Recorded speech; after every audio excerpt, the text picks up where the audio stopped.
how's my range? About here to here?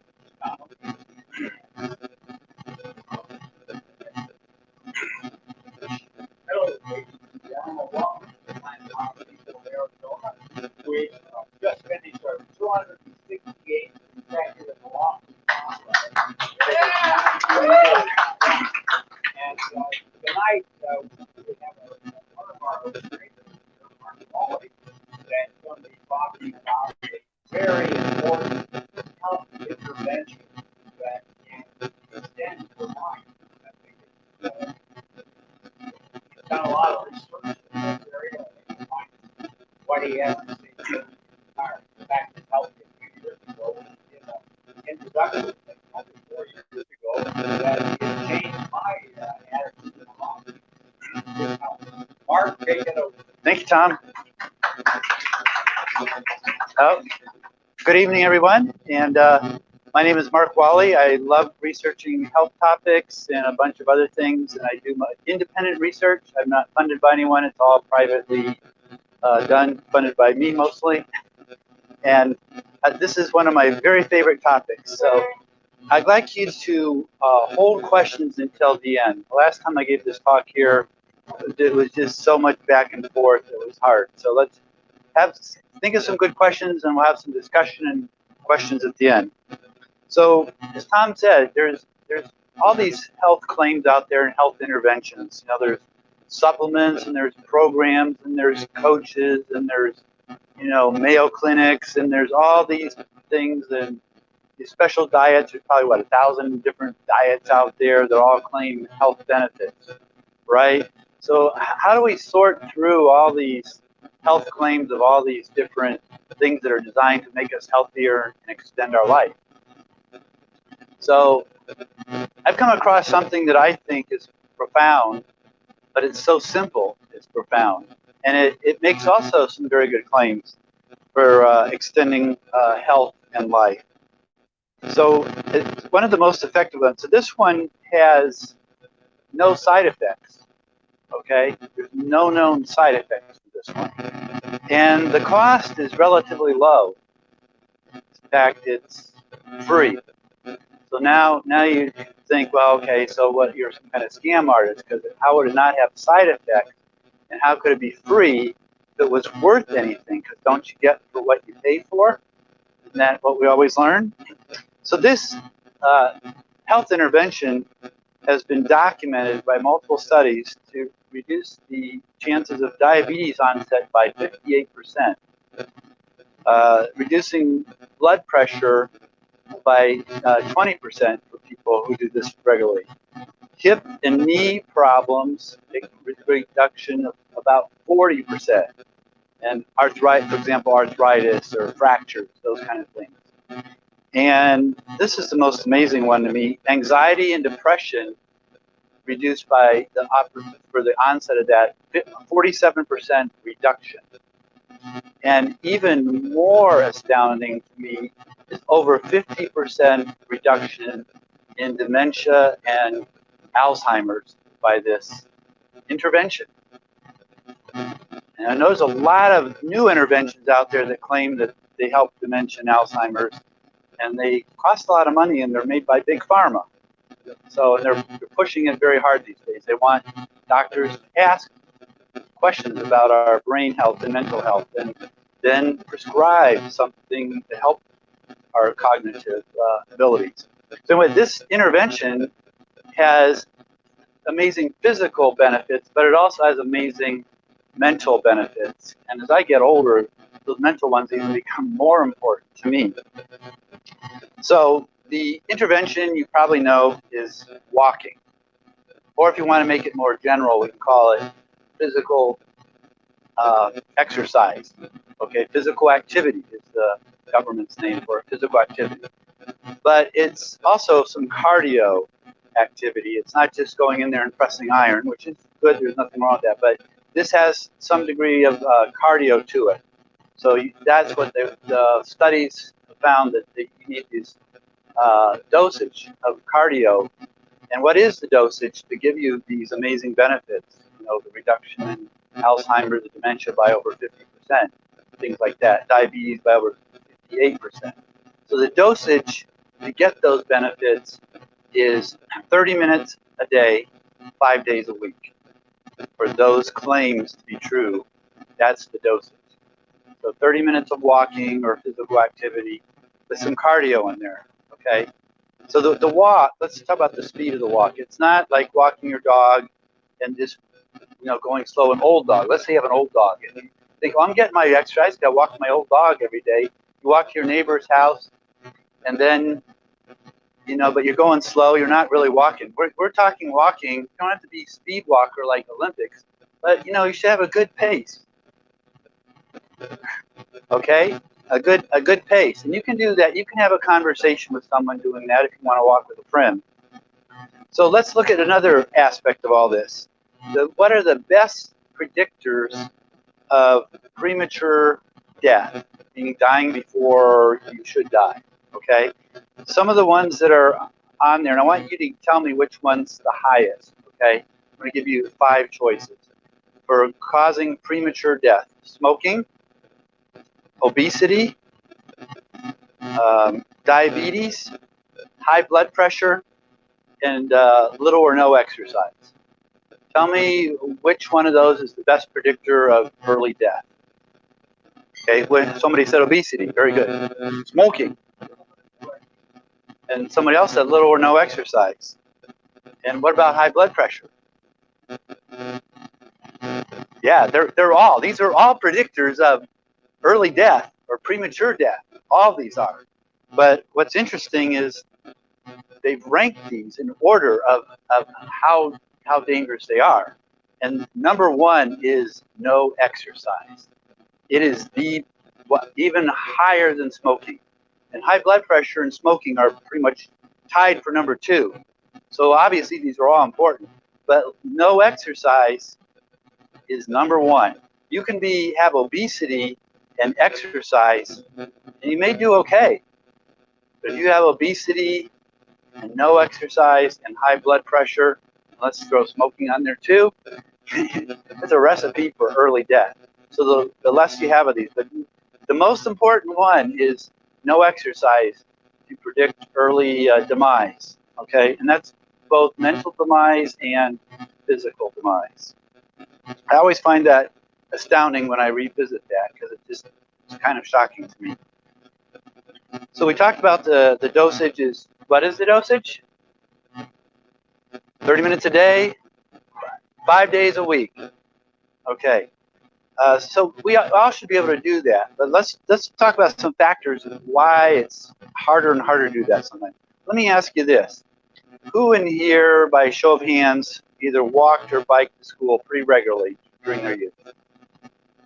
So 1, 2, 3, 4, 5, it's about almost all of them. Austin, you're the young guy. You're youngest person. So it's very interesting that walking and biking to school helps throughout life. You start a habit. And I'm going to tell you about a friend of mine. He's one of my best friends. I better not say his name in case he watches this. But he's a guy, he's about 5 years younger than me. We're very close friends. And he was involved in all the sports in school. Football, wrestling, baseball. And I said, well, how did you get to school? Oh, mom drove me. How did you get to your sports events? Oh, mom drove me.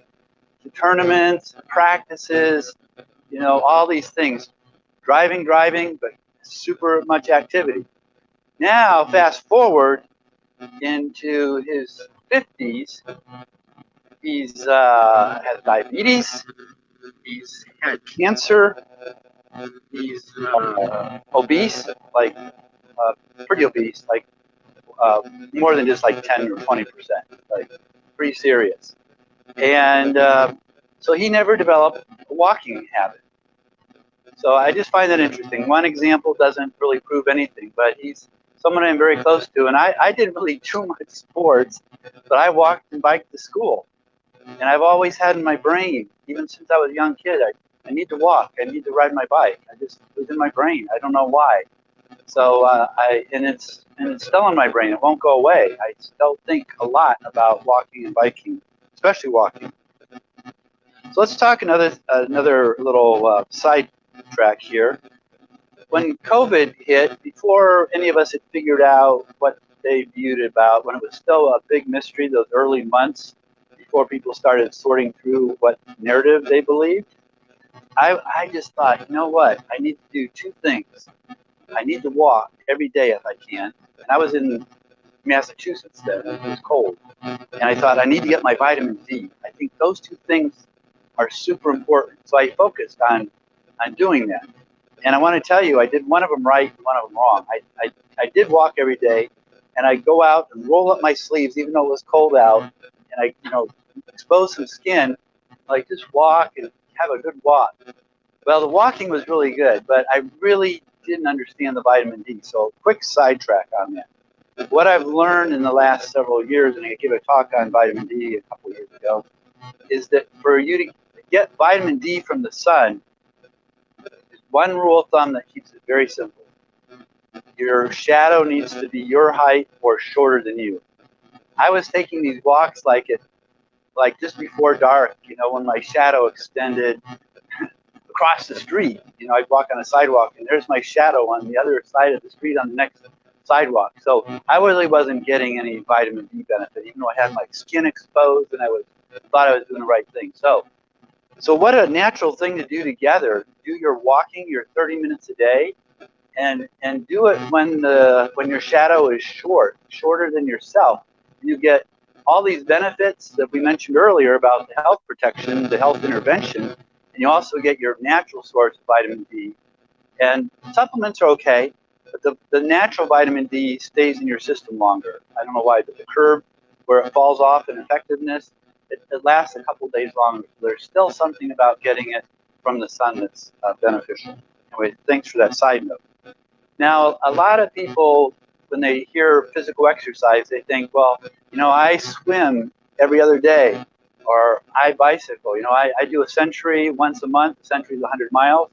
And then, maybe they ride 10 miles a day, nearly every day. And then there's others who say, oh, I do this yoga. I do yoga faithfully. And those are all good, but there's walking has some benefits that those don't have. And one of the things walking has that biking, swimming, and yoga doesn't is it produces a little bit of stress on the bones. And that bone stress helps keep our bones healthy. And you need healthy bones to have a healthy body because the bones produce blood and all that other stuff. There's a huge correlation between bone health and physical health. Well, walking is the perfect sport to do to keep your bones healthy. And there's research on that if you want to check it out. So another one that's really good is dancing. I know some people like to dance. I'm not a dancer, but dancing is another thing that has a lot of movement and puts a little stress on the bones, and it has a very good mental health benefits as well. So two other things that walking and dancing do is they help with balance. And as we age, balance deteriorates, and walking is one thing that will help reduce that deterioration in balance. So I want to tell you a quick story about 5 people who I know well. And 2 of them it didn't go so well with, and 3 of them it did. And these are personal people I know face to face. So 2 of these men died in their 50s. And both of them had a severe heart attack, and then some kind of triple bypass surgery. They both died around age 55. They both died 2 or 3 years after their heart event, their major heart event. And the one thing they did not do, neither of these guys did, is they did not walk. They really didn't exercise. And they really didn't have a healthy diet either. We're in a food group here, so we'll mention diet here. They didn't really follow anything. They just took the meds the doctors gave them, and they gave them plenty of meds. They didn't exercise, and they didn't look at their diet. Both of them had very questionable diet, which is sad because especially one of them was one of my best friends. He died only about 8 months ago, so still sad about that.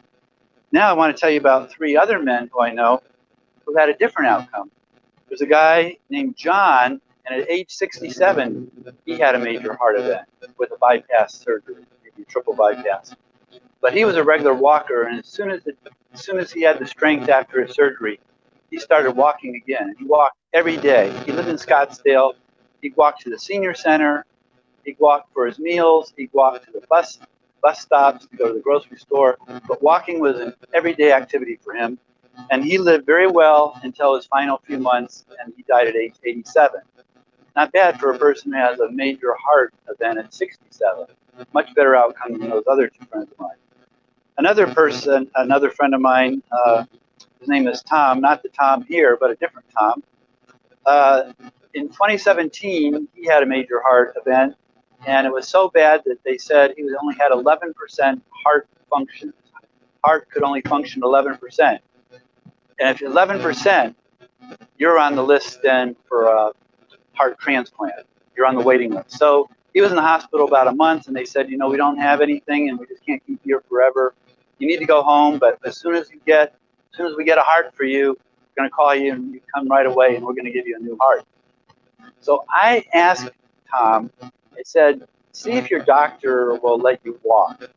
If you could walk like once or twice a day, like try to get that 30 minutes a day. And he goes, I don't know if I can do 30 minutes, but maybe break it into 3 10s or 2 15s or something like that. So he asked his doctor, he said, yeah, if you're strong enough, if you want to walk, please walk. So Tom started walking nearly every day. Sometimes the weather was bad. This was in Indiana. You don't want to walk after an ice storm, for example. But about a year after he was discharged from the hospital on the waiting list for a heart transplant, a year later, I think he had a 6-month appointment and he had a little improvement. But 1 year later, they said, we're taking you off the heart transplant list because your heart is fine. Whatever you're doing, it's amazing. He goes, I'm mostly just walking. He goes, well, just keep walking because you don't need a heart transplant. In fact, your heart is very healthy. So he's able to go from 11% health function to a healthy heart in a year of regular walking. I know him personally. He's one of my dear friends as well. One more quick story. And a man I met here in Arizona, his name is Roger, and he's pastoring a church. And he has a major stroke, about the age 53. He's got kids at home and everything. The stroke is so bad that he has to give up his job as a pastor, and he really is not able to do much at all because it affected his brain and his movement. And I heard this story personally from Roger. Roger said when he first got home, the doctor told him he should walk, but he said, I would walk with a cane and I'd walk like this. And he says, walking to the mailbox was hard, and to walk to the neighbor next door was like at my outer limit. So this was the walking out of the hospital at home from the major stroke in his mid-50s. So I met him about a year and a half after that, and he's telling me the story. I said, show me how you walk now. He's like, oh, I love walking. He's walked like, it's amazing. I said, and a year and a half ago, you could barely get to the mailbox? And he goes, yeah, that's right. So he retained, he didn't get the full mental back, but he got to where he could work again, and he got to where he was a strong walker. He could do outdoor stuff and participate in life again. And he credits walking as the #1 reason that came about, because he did start walking every day. So those are the 3 successful men. John, Tom, and Roger all had major heart events, and they were able to come back to real life again. So I want to mention about some of the factors that make it hard for us to walk, that, we have a personal, how we're wired, but other things is before the year 1920, nearly all the cities in the world and all the universities and colleges were designed for walking. They were walking cities, and walking was part of transportation. They were, it was early days of electric and interurbans then, and even before then there were horse carriages and stuff, but you were always walking to something, and walking, wherever the class station was, you walked to your final destination. So walking was part of everyday life. And after 1920, policies, especially in the United States and in England made as bad of mistakes as we did. So their policies for street design, zoning regulations, and other city policies gradually just strangled the ability to walk successfully and well, and do it as everyday life. Okay, and then they started putting in, we'll put these recreational trails in everywhere, but most people have to drive to these trails. It's not, they don't walk out their front door. So the walking cities gradually went away starting in the 1920s. And I did a personal study of this during the last year. I found out there were these maps that were hand-drawn of over 300 cities in the United States showing a bird's eye view of the street layout from about 1870 to about 1920. And every one of them looked ideal for walking. But those 300 cities, if you look at them today, they're all carved up and chewed up and dead ends, and nothing makes sense for walking now in those cities. And these were 300 cities in the United States. Now, after World War II, Europe had to rebuild itself. And England followed the U.S. model in terms of how they designed their cities. But Germany had a different mindset. They still designed their cities for at least partial walking and bicycling, and so did France. So you'll see that those countries have a lot, and Sweden too, some of those places, those countries have lots of cities where you see lots of people walking in everyday life and bicycling. So a part of this problem we're facing is a policy thing and a city design and a street design. We've elected people who have been pro-car or 100% car and not anything much given to walkers and bicyclists. That's one of my favorite topics to research. As a matter of fact, about 10 years ago, I wanted to live in the perfect place I could find in the United States to walk and bike. And I went and looked at 1,500 cities, visited them personally, and rated them for walking and bicycling on my own scale. And I found issues with almost all of them. There's only maybe 20 cities that I actually liked. They had some maybe other problems, but it's very hard to find a great city for walking and bicycling.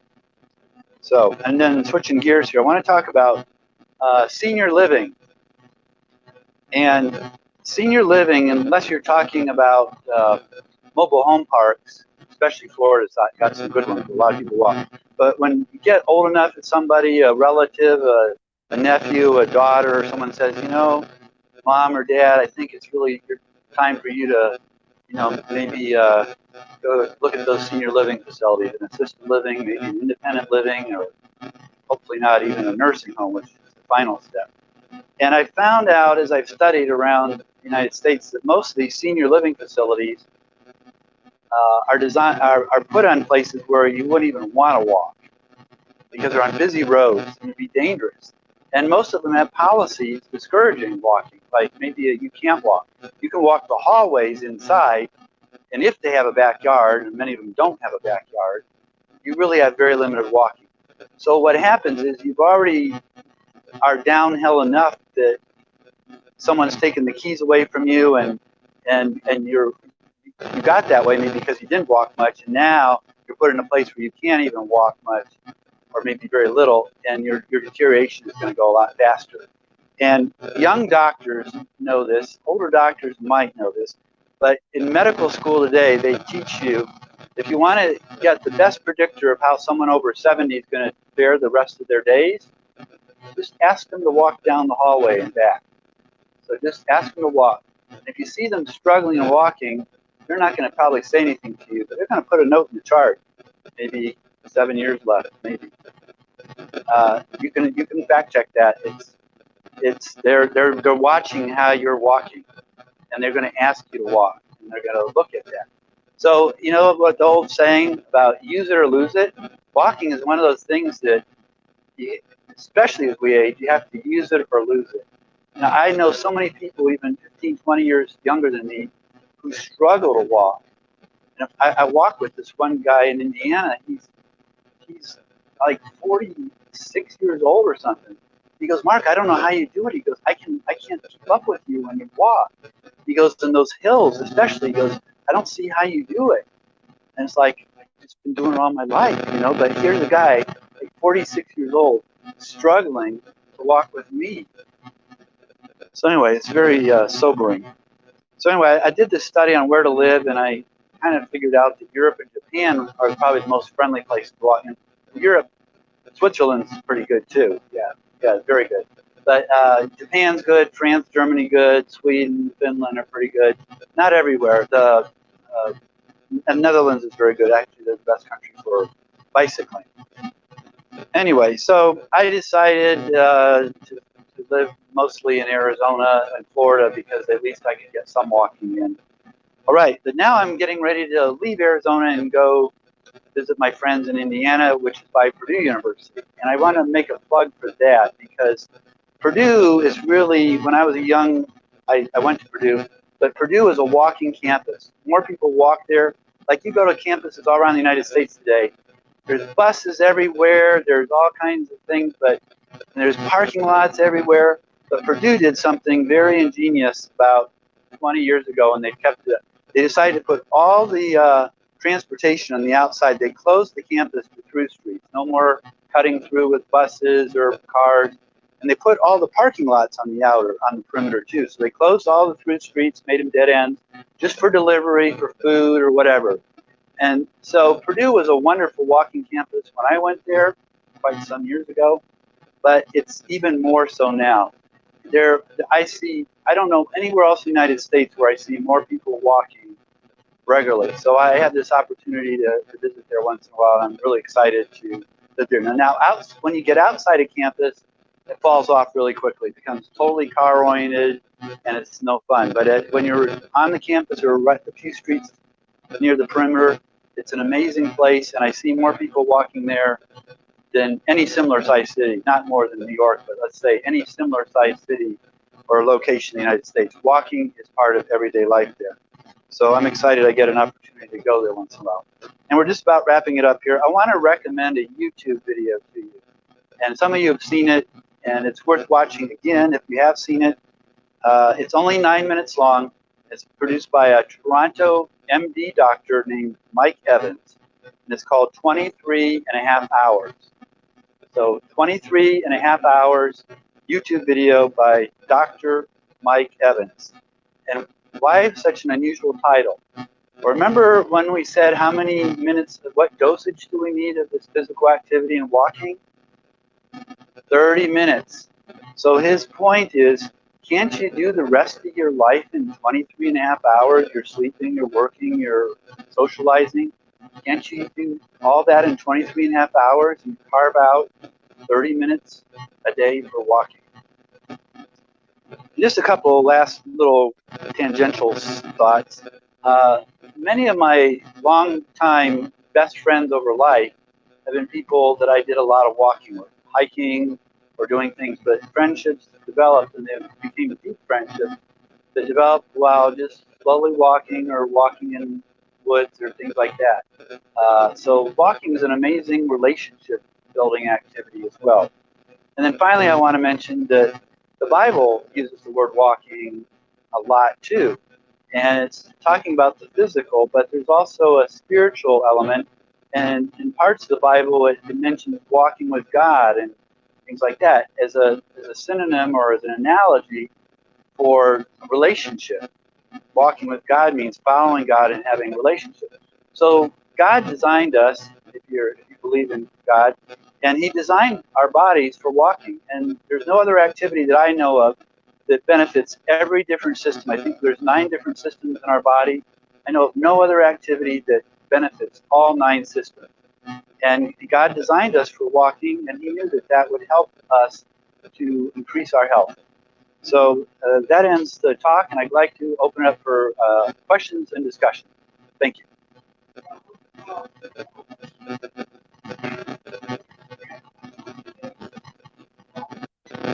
It does not matter, but if you want that vitamin D, then I would recommend kind of the midday.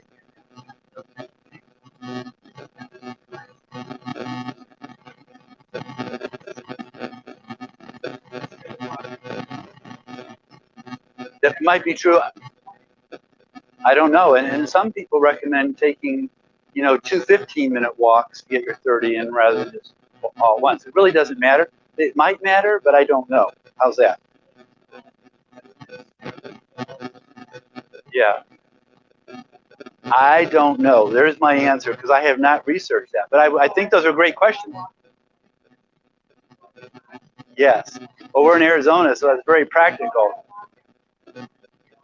Yeah. So, and right now we're this talk is being given. It's in July in Arizona, and it's like in the 105s, 110s, 115s. So it's already 100 at 9 a.m. So you probably do want to walk if you live here before 8 or 9 a.m., maybe even earlier. So, but I don't really know. I've not studied the best time of day. Great question, Brett. Thank you. Any other questions, comments? Right. Thank you.